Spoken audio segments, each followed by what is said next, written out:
आपका बहुत बहुत धन्यवाद दूंगी। बहुत बहुत धन्यवाद डॉक्टर प्रज्ञा त्रिपाठी जी। मान्य आशुतोष सिन्हा चिकित्सक समय एक मिनट ज्यादा ले लेंगे जी। अपने दल के मंत्री में बस आज की डेट के बच्चे हैं तो थोड़ा समय दे दीजिएगा मान्यवर, आपकी संरक्षण चाहते हैं। तो मान्यवर, आज उत्तर प्रदेश सरकार के इस बजट पर मैं जब बोलने जा रहा हूं तो मुझे ऐसा लगता है कि आज अगर हमारे आपके बीच में कोई कितना भी आज कहीं भी हो, कोई IAS IPS बना हो या कोई अगर आज शिक्षक अगर ना हो, क्योंकि शिक्षक जो है वो राष्ट्र निर्माण में नींव का पत्थर होता है मान्यवर।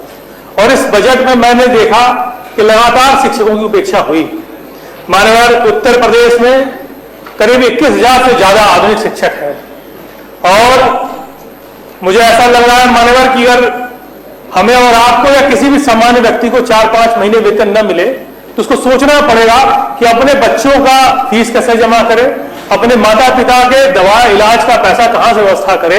लेकिन आधुनिक शिक्षकों को मान्यवर, मदरसों के आधुनिक शिक्षकों को विगत 8 साल से भी ज्यादा हो गया और केंद्रांश नहीं मिला, पैसा नहीं मिल पा रहा है मान्यवर। मुझे सोचने में हमें और आपको सोचना होगा कि अब आप होली, दिवाली, ईद, बकरीद मना लेते हैं, वो बेचारे जिनके परिवार के लोग कैसे अपने घर में होली, दिवाली और ईद, बकरीद मनाते होंगे। मुझे याद है कि माननीय प्रधानमंत्री जी ने कहा था कि एक हाथ में कुरान और एक हाथ में कंप्यूटर देकर हम आधुनिक शिक्षकों को मजबूत करने का काम करेंगे, लेकिन वो मान्यवर चुनावी जुमला निकला। मान्यवर, मैं कहना चाहता हूं कि 5 नवंबर 2024 को सुप्रीम कोर्ट के एक आदेश में सरकार ने अपने हलफनामे में लिखा है कि आधुनिक शिक्षकों द्वारा गुणवत्तापूर्वक शिक्षा दी जा रही। जब माननीय सरकार स्वीकार कर रही है कि आधुनिक शिक्षकों के द्वारा गुणवत्तापूर्वक शिक्षा दी जा रही है तो उस हलफनामे पे लिखा है तो उनको मानदेय को रोकने का काम सरकार क्यों कर रही है। मुझे विश्वास है कि आज हम लोग कहने के बाद शायद सरकार ध्यान देगी और बजट पे आधुनिक शिक्षकों के बारे में सोचने का काम करेगी।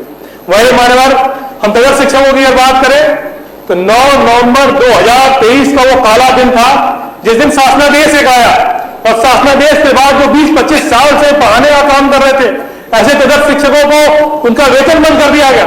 लगभग 1.25 साल से ज्यादा मान्यवर जिन शिक्षकों को वेतन नहीं मिल रहा है, हमें और आपको सोचना होगा कि उनका परिवार कैसे चल रहा होगा।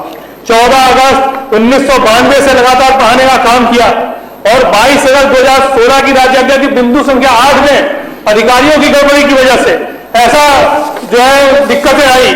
मान्यवर, मैं उसी में बताना चाहता हूं कि उच्च न्यायालय ने भी कई बार आदेश दिए। विनोद श्रीवास्तव जलौन के मुकदमा संख्या 31/492 में प्रदेश के सैकड़ों शिक्षकों को कनेक्ट करते हुए वेतन भुगतान के लिए माननीय प्रयागराज के उच्च न्यायालय ने आदेश जारी किया।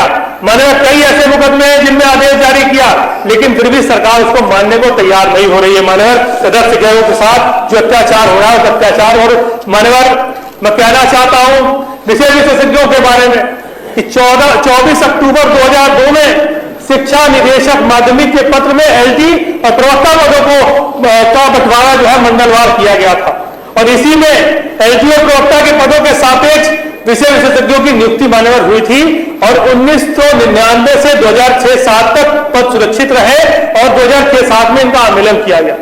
मान्यवर, 20/10/2003 को माननीय उच्च न्यायालय लखनऊ खंडपीठ के 63/2003 चंद्रकिशोर अन्य बनाम उत्तर प्रदेश सरकार के अंतिम निर्णय का अनुपालन 5 बिंदुओं में हुआ और मान्यवर, यदि हाईकोर्ट के आदेश के अनुपालन सही समय पर हो गया होता तो शायद उसी समय ये पुरानी पेंशन की परिधि में आ गए होते। मान्यवर, यूपी गवर्नमेंट की अधिसूचना 11 दिसंबर 2006 में अंकित है कि ऐसे विषय विशेषज्ञों का आंदोलन होगा जो कम से कम 2 शैक्षिक सत्र कार्य किए हो और नियमित राजकोष से मानदेय मिला हो। और यही अधिसूचना विभाग के 20 अगस्त 2014 की अधिसूचना को सुपरसीड कर रहा है। अतः विशेष सचिव माध्यमिक शिक्षा के पत्र 10 अक्टूबर 2024 का अब कोई औचित्य नहीं माने, औचित्यहीन पत्र है। इसीलिए 28 जून 2024 के आदेश के क्रम में इन्हें जो हमारे विषय विशेषज्ञ शिक्षक हैं इन्हें विकल्प पत्र भरने की अनुमति प्रदान की जाए। मैं सरकार से मान्यवर ये मांग करता हूं आपके माध्यम से।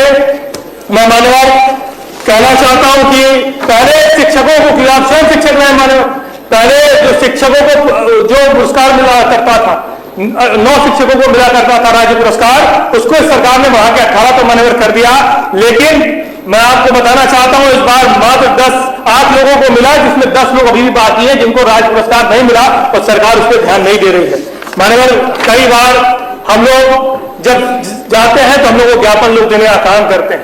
तो उत्तर प्रदेश शिक्षा सेवा चयन आयोग के अधिनियम 2023 में उत्तर प्रदेश माध्यमिक शिक्षा चयन बोर्ड अधिनियम 1982 की धारा 12, धारा 18, धारा 21 के तहत सेवा सुरक्षा संबंधित प्रावधान किए जाए।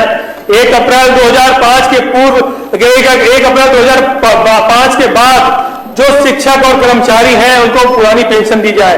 वित्तविहीन मान्यता प्राप्त जो वित्तविहीन जितने हमारे शिक्षक हैं उनको मान्यवर संतोषजनक मानदेय दिया जाए, उनकी सेवा नियमावली बनाई जाए। साथ ही साथ प्राथमिक और जो माध्यमिक विद्यालय के शिक्षक हैं उनके कर्मचारियों को और शिक्षकों को चिकित्सा सुविधा मान्यवर सरकार उपलब्ध कराने का काम करे।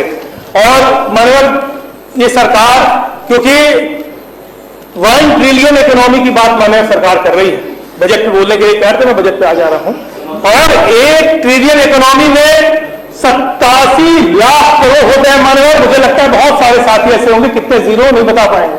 और ये 87 लाख करोड़ रुपए की बात कर रहे हैं मान्यवर, लेकिन सरकार को ये सोचना चाहिए कि उत्तर प्रदेश सरकार में कर्ज कितना बढ़ गया। उत्तर प्रदेश में रिकॉर्ड 1.87 लाख करोड़ तक जो पहुंचा है, कर्ज बढ़ गया है मान्यवर इस समय।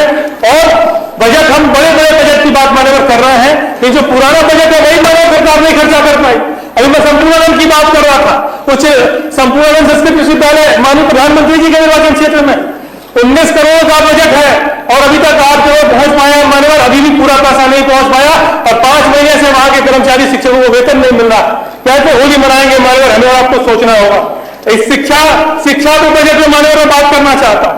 2024-25 में बजट का शेयर 12.5% था, जिसको इस बार घटा के 11.7% कर दिया गया। मान्यवर आपका खत्म कर 2 तरह के आंदोलन थोड़ी हम अपना लेंगे, हम अपना वो डांटेंगे और आपको फ्रीडम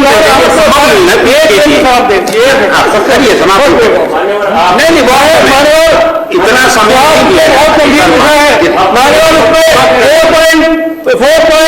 4.64 का जो प्रतिशत था उसको घटाकर 4.46% हो गया है मान्यवर। लगातार उत्तर प्रदेश की सरकार ने जो लंबे भाषण दिए, लंबी योजनाएं गिनाने का काम करते हैं, लंबे बजट लेके आते हैं, लेकिन मान्यवर अपना जो बजट पुराना था वही सरकार खर्चा नहीं कर पाई और लगातार सरकार प्रदेश के प्रत्येक नागरिकों पे कर्जा बढ़ाती जा रही है और प्रदेश के सारे नागरिकों पे कर्जा बढ़ गया है। मैं ज्यादा कुछ न कहते हुए मान्यवर बस एक अंतिम बात प्रेरकों के बारे में कहना चाहता हूं मान्यवर, कि उत्तर प्रदेश में हमारे जो 93,360 प्रेरक थे और प्रेरक मान्यवर उनकी सेवा काल की समाप्त जब सरकार बनने के बाद 2018 में समाप्त कर दी गई और उनका वेतन मानदेय बाकी है 401 करोड़ रुपए आज भी सरकार के पास बाकी है मान्यवर, उसका भी प्रावधान इस बजट में मान्यवर सरकार ने नहीं किया है।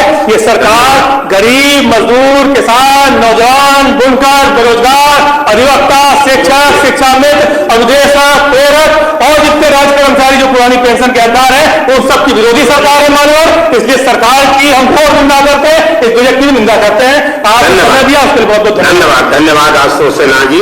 मान्यवर पाठक।